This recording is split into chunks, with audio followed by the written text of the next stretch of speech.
Hi, I'm Elaine Harding. Welcome to episode 2 of 6 in my Halloween countdown series. Today I have a simple card using the Scary Cute bundle. This is the card. You can find the bundle on page 56 of the July to December 2022 mini.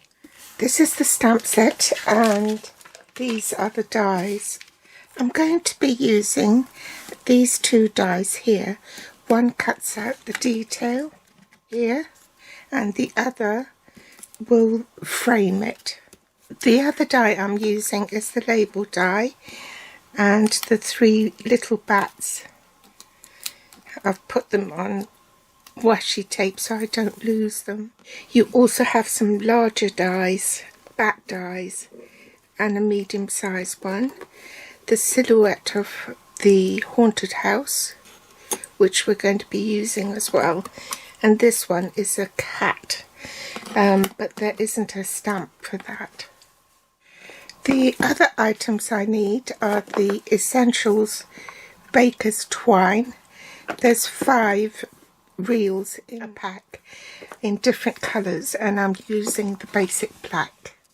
To embellish the card, I've used the iridescent rhinestone basic jewels. And the inks I'm using are Tuxedo Black Memento ink and Gorgeous Grape. You also need a black Stampin' Right marker and those saffron combo stamping blends. The card base is half an A4 sheet. In Europe this measures 5 7/8 by 8 1/4, so that's 14.5 by 21 centimetres and folded in half. You need a scrap of basic black. I've used half an A4 sheet. I've put an adhesive sheet on the back so it's easier to die cut and glue the pieces together. You also need a piece put behind the silhouette frame, so we're using basic white cardstock as well, and also to die cut the label. For the inside of the card I didn't put another matte layer. That was a mistake because of course I made a mistake there, so I just simply covered it up with another piece of cardstock. I think it's worked out alright, so it's a happy accident. I've got a matte layer in Gorgeous Grape that measures 3 1/4 inches by 4 1/4, so that's 8 centimetres by 10.5 centimetres. The designer series paper I'm using is called Black and White Designs. There are 2 sheets each of 6 double-sided designs. They have stripes, spots, zigzags, which is the one we're using, a harlequin design, more stripes and little stars. I cut the designer series paper at 3 inches by 4 inches so that I could maximise the number of pieces I could get out of a 12 by 12 sheet. So that will be 12 pieces. It will make 12 cards if you do this design. So I'm going to glue this onto my card front first. That way I won't mislay the pieces.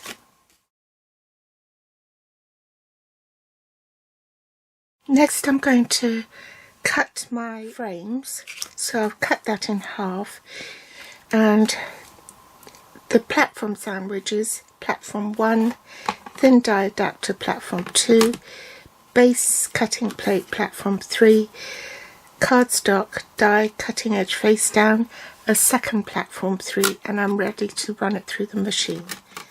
So as not to waste the cardstock, I've also put the bats on the one with the self-adhesive sheet so it makes it easier to glue, and I'm also going to cut the house at the same time. By the way, you can cut the house out of the leftover bits from there. I just tried it and it's worked. Just pop those out. Now I can separate this die from this die. So in fact these are 2 dies, and I set this one inside that one so I could create this frame. So now we want to cut a white piece for the background. I've die cut my background piece. Now I can glue these on top. So it's a double frame to give it more dimension. I'm going to put that on top of this one. Take off the backing tape from this one and lay it on top of this basic white frame. Now the reason why you need a black marker pen is so that you can just go around the edges here, because from the side of the card you will see the white cardstock. I've applied adhesive to the back of the house, the haunted house. I'm just going to lift these branches here a little bit and insert that underneath, like so. Then I'll take my bats, peel off the backing tape, and then pop the bats randomly. And then use the marker pens to just colour in through the windows. Then I've used up the edges of my stamping dimensionals to raise this above the matte layer to give it a bit more dimension. Stamp Happy Halloween.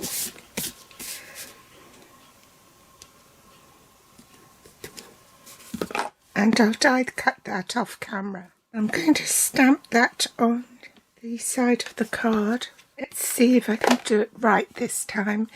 I've put it on the Stamparatus because I'm stamping the silhouette in black, and sometimes you need to stamp it more than once to get the right consistency. So now ink up the silhouette.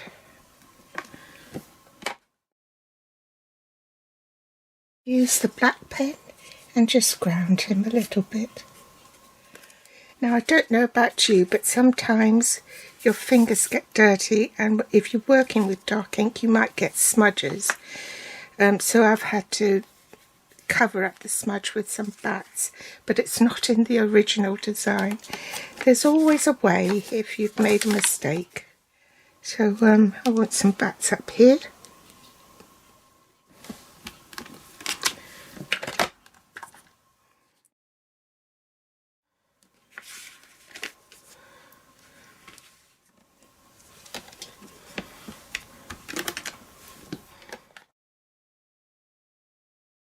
You want to put a double stack of dimensionals on the end of this, so about there, and only one to the left of the tag.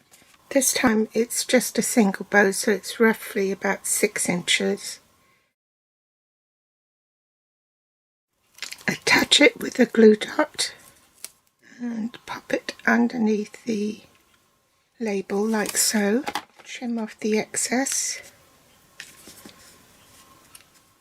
and then lastly add your iridescent, not pearls, rhinestones. Last finishing touch, just add a iridescent rhinestone at the bottom here,